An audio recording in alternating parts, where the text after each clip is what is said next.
Okay, this is part 6 of how the Scots invented the modern world. There's probably going to be about 8 or 9 parts. Do you recognize my tie here? The X, it's not Racer X from Speed Racer Show. This is the X for the cross of St. Andrew, the apostle of Christ, who was crucified as a martyr in the shape of an X. And this is part of the flag of Scotland. It's their patron saint of Scotland, the cross of St. Andrew. This guy right here, John Ruskin, he was an Englishman but of Scottish descent, raised on a Calvinist view of the Bible, and he became the greatest art critic of all time. John Ruskin is another example of somebody who is a genius in many ways. He was a very good drawer and painter and scholar of art and architecture. And what he did that was best is he stood up for the Pre-Raphaelite Brotherhood when they were going through a weak moment and being criticized, and he helped them to become famous. I'll have a link to his speech in the description below, the 1853 speech on the Pre-Raphaelite Brotherhood artists. And they were the best artists of the 1800s in England. And then their disciples were even better, like Edmund Leighton, for example, and other ones. And the story of him is kind of crazy. A lot of geniuses are kind of crazy. I'm not even going to go into it all, but he was magnificent. And the way he wrote was strong parallelism and dramatic,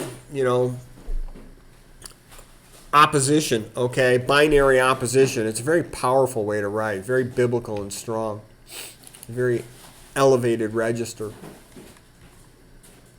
All right, I'm going to bounce around a little bit here because I'm going back and forth between the United States and Europe, especially, Scotland and England and whatnot. So who is the greatest president the United States ever had? It's Andrew Jackson. And so a lot of people are going to say, well, I hardly ever heard anything about Andrew Jackson. How could it be so great? And what I'm going to say is, look, statistically speaking, most of you went to public schools. Your education stinks, okay? Whatever you learn in the public schools is, for the most part, the opposite of the truth. In the public schools, you learn that the worst presidents ever are the ones who are the best, okay? Like some of the worst presidents ever are people like Roosevelt, people like Lincoln, okay?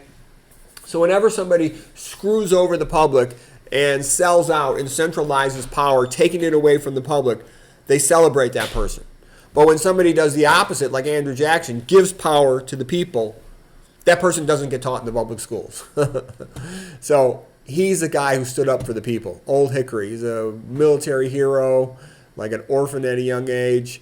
And he was a tough guy who did what was right for the people. You can read about it if you want to learn more about it. But that's kind of like what you'd expect from a Scottish man as president, And then you're going to see, look at all these tough guy pioneers. Daniel Boone. So all these guys who are out navigating the Wild West and doing all kinds of brave, heroic things. There's Daniel Boone. Okay, here's another, Daniel Boone, some movie about him and all this stuff. Fighting the Indians and all this other stuff that they did. Here is Davy Crockett. So again, all these heroic fighter guys. You're going to, when in doubt, if you hear the name of a heroic fighter guy that you've heard before, it's a Scot. Okay, Davy Crockett. Kit Carson, another Scot.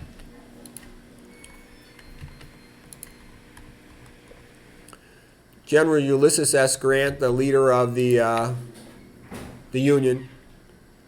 Okay. In the Civil War. McClellan, another Scotsman.